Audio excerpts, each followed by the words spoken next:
రిజర్వేషన్లు కూడా ప్రకటించిన సంగతి తెలిసిందే.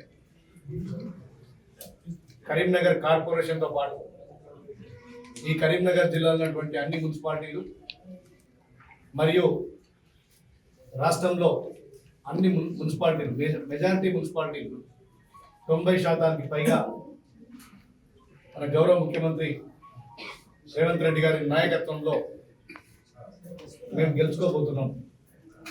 ఇటీవల జరిగినటువంటి గ్రామ పంచాయతీ ఎన్నికలు తీసుకున్నట్టుంటే కాంగ్రెస్ పార్టీ బలపరిచిన అభ్యర్థి పార్టీ డైరెక్ట్ సింబల్ లేనప్పటికీ కూడా కాంగ్రెస్తో ఐడెంటిటీ అయినటువంటి అభ్యర్థులు 70% పైగా వీళ్ళ గ్రామాల్లో పల్లెల తీర్పు కాంగ్రెస్ వైపు ఉన్నది.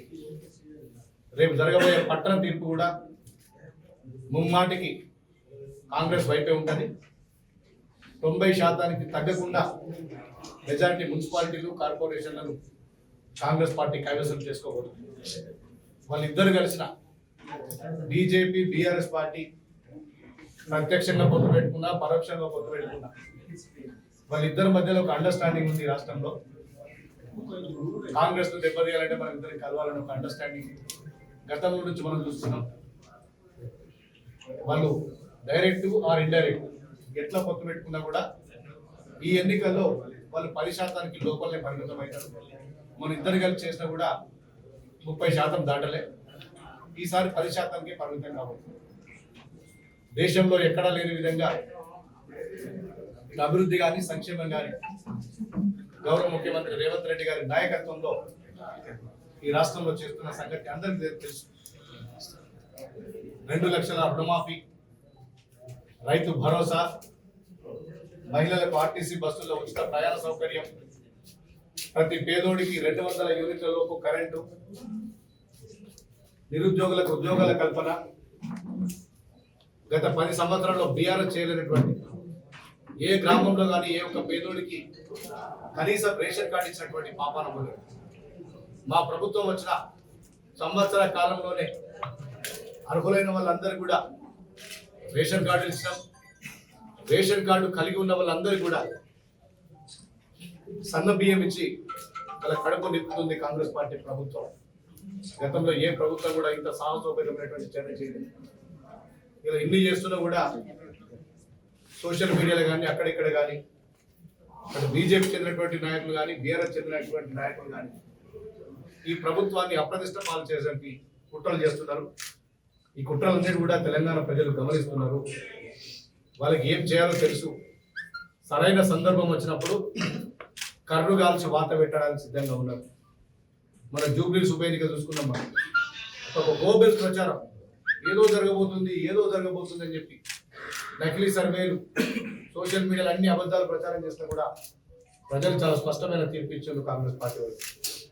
మన జరిగిన గ్రామ పంచాయతీ ఎన్నికల్లో కూడా 70% పైగా సీట్లు ఇలా కాంగ్రెస్ పార్టీకి ఇచ్చి ప్రజలు మేమంతా మీ వెంట ఉన్నాం, అభివృద్ధి కాంగ్రెస్ పార్టీ ద్వారానే సాధ్యమైందని చెప్పి ఈ తెలంగాణ ప్రజలందరూ కూడా ఒక కృతలు ఇచ్చేప్పుడు ఉన్నారు. ప్రజలంతా కూడా కాంగ్రెస్ వైపు ఉన్నారు. ఇలా కొంతమంది ఫ్రస్ట్రేషన్లో బీఆర్ఎస్ చెందినటువంటి ఆ 4 కుటుంబ సభ్యులు, బీజేపీలో కొంతమంది కుటుంబ సభ్యులు వాళ్ళ అధికార దాహంతో ఏదో జరగబోతుందని అపోహ వాళ్ళు ఉన్నారు. ఏదో జరుగుతుందని అపోహ ఉన్నారు. పూర్తిగా అపోహలకే పరిమితమైంది. ఈ బీఆర్ఎస్ పార్టీ వర్కింగ్ ప్రెసిడెంట్ అయితే పూర్తి ఫ్రస్ట్రేషన్లోకి వెళ్ళిపోయి మనడాగా మా నాన్న సీఎం ఉండే మాకు ఇన్ని సంపద వచ్చింది, అది ఏం వస్తలేదు కదా ఫ్రస్ట్రేషన్లో పోయి ఒక్కొక్క జిల్లా తిప్పుకుంటూ ఆగమాగం అవుకుంటూ ఇలా ప్రజల్ని గందరగోళం చేసే పరిస్థితులు ఉన్నారు. ఇలా మీరు గందరగోళంగా ఉన్నారు కానీ ప్రజలకు చాలా స్పష్టంగా ఉన్నారు. ఈ రాష్ట్రంలో 4 కోట్ల ప్రజలు చాలా సంతోషంగా ఉన్నారు. సంతోషంగా లేనివారంటే కేసీఆర్ కుటుంబ సభ్యులు నాకు చాలా అన్హ్యాపీగా ఉన్నారు. వాళ్ళకి సంతోషం లేకుండా పోయింది. 10 సంవత్సరాలు ఈ రాష్ట్రాన్ని, ఈ రాష్ట్ర సంపదను వేల కోట్లు లక్షల కోట్ల దోపిడీ చేసి అధికారాన్ని అడ్డు పెట్టుకొని ఏ విధంగా దోచుకున్నారు, ఏ విధంగా విలాస జీవితం గడిపిందో తెలంగాణ ప్రజలు తెలుసు. వాళ్ళు మాత్రమే అసంతోషంగా ఉన్నారు. మిగతా తెలంగాణ ప్రజలందరూ కూడా సంతోషంగా ఉన్నారు. ముఖ్యంగా కరీంనగర్ నగరాన్ని తీసుకున్నట్టుంటే 10 సంవత్సరాలు ఇటు కాంగ్రెస్ అటు భారతీయ జనతా పార్టీ కేంద్రంలో వాళ్ళ అధికారంలో భారతీయ జనతా పార్టీ, రాష్ట్రంలో బీఆర్ఎస్ పార్టీ ఇక్కడ అధికారంలో ఉంది. 10 సంవత్సరాలు అవినీతి కవల్లాగా, అవినీతి పుట్టిన కవల పిల్లలాగా ఇటు బీఆర్ఎస్ కానీ బీజేపీ కానీ కరీంనగర్ చేసినటువంటి అభివృద్ధి ఏం లేదు. ఈ ఇద్దరు కలిసి ఈ కరీంనగర్ నగరాన్ని ధ్వంసం చేసిండ్రు, అవినీతికి అడ్డాగా మార్చిండ్రు. ఏ పని చేసినా ఈ కరీంనగర్ కార్పొరేషన్ లో పర్సెంటేజ్ కల్చర్ తోటి అటు బీజేపీ నాయకులు బీఆర్ఎస్ నాయకులు ఏ విధంగా దోచుకుంటారో కరీంనగర్ ప్రజలందరూ తెలుసు. నేను కరీంనగర్ నగర ప్రజలకు ఒకటే అప్పీల్ చేస్తున్నా, ఇక కాంగ్రెస్ పార్టీ పక్షాన ఇక్కడ ఎమ్మెల్యే బీఆర్ఎస్ కి అవకాశం ఇచ్చిండ్రు.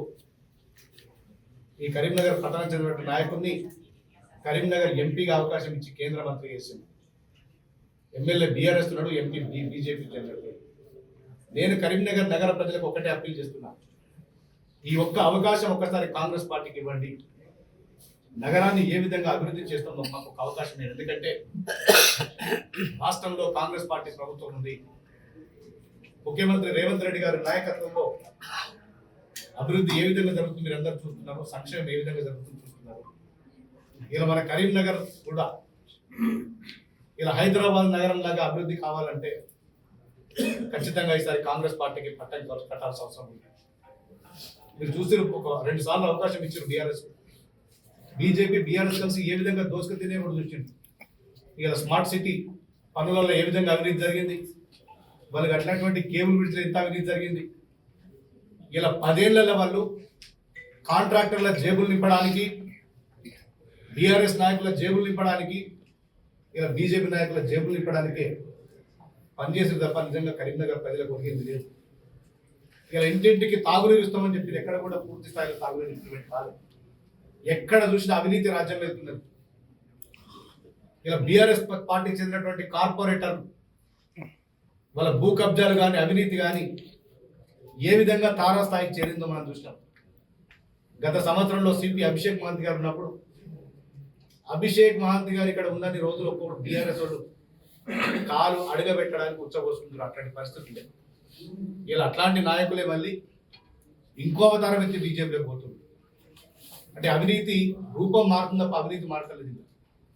దయచేసి కరీంనగర్ ప్రజలందరూ కూడా ఇది గమనించి ఇటు బీఆర్ఎస్ కానీ బీజేపీ కానీ ఓటేస్తే మరొక్కసారి అవినీతిని ప్రోత్సహించినట్టు అవుతుంది.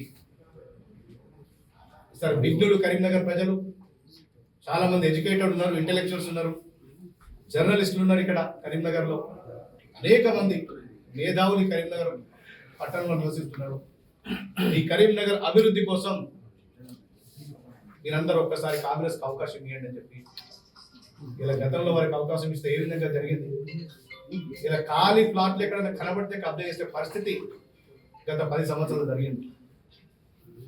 దీని ఒక స్మార్ట్ సిటీగా, దీని ఒక సేఫ్ సిటీగా ప్రజలందరూ కూడా సంతోషంగా ఉండాలంటే ఒకసారి కాంగ్రెస్ పార్టీకి అవకాశం ఇవ్వమని చెప్పి మీ అందరికీ నేను అప్పీల్ చేస్తున్నాను. ఇలా కాంగ్రెస్ పార్టీతోటే అభివృద్ధి సాధ్యమవుతుంది. మనం చాలా చూస్తున్నాం. ఇప్పటికీ ఈ రాష్ట్రంలో ఏ ఎన్నికలు వచ్చినా కూడా ప్రజలు కాంగ్రెస్ వైపే నిలుస్తున్నారు. అది కంటోన్మెంట్ ఉప ఎన్నిక కావచ్చు, జూబ్లీస్ ఉప ఎన్నిక కావచ్చు, మన జరిగినటువంటి గ్రామ పంచాయతీ ఎన్నికలు జరగవచ్చు, రేపు మున్సిపల్ కానీ కార్పొరేషన్ కానీ తర్వాత పరిషత్ ఎన్నికలు ఏదైనా కూడా ప్రజలు కాంగ్రెస్ వైపే ఉంటారు. ఈ 3 సంవత్సరాలు కాకుండా మరొక 5 సంవత్సరాలు కూడా ఈ రాష్ట్రంలో కాంగ్రెస్ పార్టీ ఉంటుంది. రేవంత్ రెడ్డి గారి నాయకత్వం గురించి మనందరికీ తెలుసు. గతంలో 6 సీట్లు ఉన్న కాంగ్రెస్ 66 సీట్లు వేసుకుపోయింది. ఈ 66 సీట్ల కాంగ్రెస్ పార్టీని రాబోయే అసెంబ్లీ ఎన్నికల్లో 100 సీట్లకు తగ్గకుండా గెలిచి మరొకసారి కాంగ్రెస్ పార్టీ రాష్ట్రంలో అధికారంలోకి రాబోతుంది. Thank you. కరీంనగర్ లో వాళ్ళలాగా మేము అభివృద్ధి చేయలేదు, అభివృద్ధి చేస్తామని చెప్తున్నాం. ఒక అవకాశం ఇవ్వమని అడుగుతున్నాం. ఖచ్చితంగా ఇప్పటి వరకు చాలా పనులు చేసినాం, మరిన్ని పనులు చేయడానికి కాంగ్రెస్ పార్టీ ప్రభుత్వం సిద్ధంగా ఉంది. అది వాళ్ళకి అబద్ధాలు ఆడడం వాళ్ళకి అలవాటు అయిపోయింది, బీఆర్ఎస్ కానీ బీజేపీ కానీ. అంటే కరీంనగర్ కార్పొరేషన్ సంబంధించి కాంగ్రెస్ పార్టీకి 2 ఛాలెంజ్లు ఉన్నాయి. ఒకటి డంపింగ్ యార్డ్, ఒకటి కేబుల్ బ్రిడ్జ్. ఇవి 2 కూడా పూర్తిగా ఈ 2 ఏళ్ల పాలనలో నిరాదరణకు ఉన్నాయి. దీన్ని ఏమంటారు? కేబుల్ బ్రిడ్జ్ లో పెద్ద ఎత్తున అవినీతి జరిగింది. దాన్ని ఎంత నాసిరకం పనులు ఉన్నాయో మీ అందరికీ తెలుసు.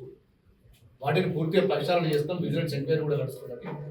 ఈ ఎన్నికల తర్వాత పూర్తి స్థాయిలో ప్రచారం చేసి ఎక్కడెక్కడ ఏది రోడ్ పడుతున్నాయి, ఇంకా ఈ కరీంనగర్ సిటీకి సంబంధించి ఏం డెవలప్ చేయాలో అది కూడా చేయడానికి సిద్ధంగా ఉంది. డంపింగ్ యార్డ్ సమస్య కూడా పరిశీలిస్తాం. అంటే ఇప్పుడు ఎలక్షన్ అయినా ఈ రెండేళ్ళు మీరు ఏం చేసిన ప్రశ్న. ఎస్ చెప్పండి. సత్యం గారు, గత కార్పొరేషన్ ఎన్నికల మీరు 0 ఇప్పుడు 66 అయినాయి. మీ దగ్గర ప్లాన్లు ఏంటి? మీ 3 లీడర్లు 4 గ్రూపులు అన్నట్టుగా ఉంది. కాంగ్రెస్ ఉంది. ఎన్నికలు ఎలా ఎదుర్కోబోతున్నారు? మా స్ట్రాటజీ బాగుంది, అది బహిర్గతం చేయాల్సింది కాదు. ఖచ్చితంగా ఈసారి ఎన్నికల్లో మెజారిటీ సీట్లను గెలుచుకొని కరీంనగర్ కార్పొరేషన్ మీద కాంగ్రెస్ పార్టీ జెండా ఎగరేస్తుంది. అంటే కనీసం లైట్లను వెలిగించే అవకాశం ఉందా? అయితే వెలుగుతున్నాయి, అయితే వెలుగుతాయి, ఎందుకు రెండేళ్ళు వెలుగుతాయి. ఇప్పుడు కాంగ్రెస్ పార్టీలో ఒక గందరగోళం, టౌన్లో మాత్రం ఒక గందరగోళం ఉంది. నిన్న నగరాధ్యక్షుడు మాకు తెలియకుండా ఎవరు విమర్శ చేయొద్దు, ఎవరు చేర్చుకోవద్దు, లేకపోతే పార్టీ వ్యతిరేక కార్యకలాపాలకు పాల్పడినట్లయితే చర్యలు తీసుకుంటాం అన్నట్టుగా నగరాధ్యక్షుడు, మీ పక్కన అధ్యక్షుడే నిన్న ప్రకటించారు. అంటే నగరంలో కానీ కరీంనగర్లో సమన్వయ లోపమా, దాన్ని ఏంది కారణం? నిన్న కూడా చిన్న గొడవలు జరిగినాయి. చిన్న కమ్యూనికేషన్ గ్యాప్స్ ఉన్నాయి. మరి ఈ రోజు నుంచి అట్లాంటి గ్యాప్స్ లేకుండా మాలో మేము దృష్టిగా మాట్లాడుకొని ఎట్టి పరిస్థితుల్లో కూడా ఎవరు కూడా పార్టీకి సంబంధించిన అంతర్గత విషయాల మీద రిస్క్ ఎక్కడానికి వీల్లేదు. మా స్ట్రాటజీస్ మాకు ఏది ఉన్నా ఇంటర్నల్గా మాట్లాడుకుంటాం. అన్ని వార్డుల్లో సర్వే చేయించాము, పార్టీ తరఫున సర్వే చేపిస్తాం, ఇక్కడ ఇంటర్నల్ కూడా సర్వే చేస్తాం. ఎవరైతే గెలుపు గురాలు ఉంటారో వాళ్ళందరినీ కూడా సెలెక్ట్ చేసి టికెట్లు ఇస్తాం. గత ఎన్నో సంవత్సరాల నుంచి పార్టీ కోసం కష్టపడ్డ వ్యక్తుల వారి సర్వీస్ కూడా తీసుకుంటాం. ఎవరెవరిని ఎక్కడెక్కడ అకామిడేట్ చేయాలి, ఎక్కడెక్కడ గెలిచే అవకాశం ఉంది వాళ్ళందరినీ కూడా చేసుకుంటూ, ఒకవేళ అవకాశం రానులకు నామినేటెడ్ పదవులు ఉంటాయి, ఇంకా డిఫరెంట్ అపాయింట్మెంట్స్ ఉంటాయి, వాళ్ళందరి సర్వీస్ కూడా కాంగ్రెస్ పార్టీ వాడుకుంటుంది. రిజర్వేషన్లు ఖరారయ్యాయి. మున్సిపల్ మేయర్, కార్పొరేషన్ మేయర్ కూడా కన్ఫర్మ్ అయిపోయింది. అభ్యర్థిని ముందు ప్రకటిస్తారా? అసలు టికెట్లు మీరు ఇస్తారా? ఎవరిస్తారు? పార్టీ హైకమాండ్ చూసుకుంటుంది. ప్రదేశ్ కాంగ్రెస్ కమిటీ నేతృత్వంలో ఒక కోఆర్డినేషన్ కమిటీ ఇక్కడ తొందరలోనే కోఆర్డినేషన్ కమిటీ నియమిస్తున్నాం. ఆ కోఆర్డినేషన్ కమిటీలో మంత్రులు ఉంటారు, స్థానిక నాయకులు ఉంటారు, జిల్లాకు చెందినటువంటి ప్రజాప్రతినిధులు అందరూ కలిసి ఎవరెవరికి ఆ డివిజన్లలో సామర్థ్యం ఉంది, ఎవరైతే గెలవగలుగుతారో ఆ కోఆర్డినేషన్ కమిటీ డిసైడ్ చేస్తారు. Local to global news at your finger tips. మీ చేతిలో ఒక ఆయుధం. Download Raw TV app. Media legend Ravi Prakash is back.